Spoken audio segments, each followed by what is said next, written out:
दरम्यान उपमुख्यमंत्री एकनाथ शिंदेंच्या विरोधकांवरती त्यांनी निशाणा साधलाय, कारण जनतेच्या प्रश्नांमध्ये विरोधकांना स्वारस्य नाहीये असं एकनाथ शिंदे म्हणतात। विरोधी पक्ष अतिशय निष्प्रभ आहे असं सुद्धा उपमुख्यमंत्री एकनाथ शिंदेंनी सांगितलं। तसंच सभागृहाबाहेर आंदोलनातच विरोधकांचा आनंद आहे असं सुद्धा शिंदे म्हणतात। विरोधी पक्षाकडून आम्हाला एवढीच अपेक्षा आहे की लोकांचे प्रश्न मांडा। हे काय विरोधी पक्ष नेत्याच्या खुर्चीसाठी आमची लढाई खुर्चीसाठी कधीच नव्हती।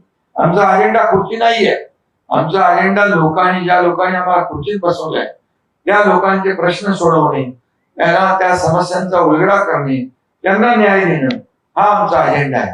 आणि त्यामुळे निवडणुका झाल्या आम्ही ताबडतोब कामाला लागलो।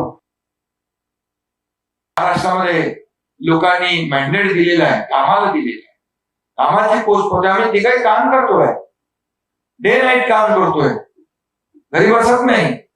आणि त्यामुळे याचं आत्मचिंतन करावं आणि आत्मपरीक्षण करावं आणि नंतर बोलावं।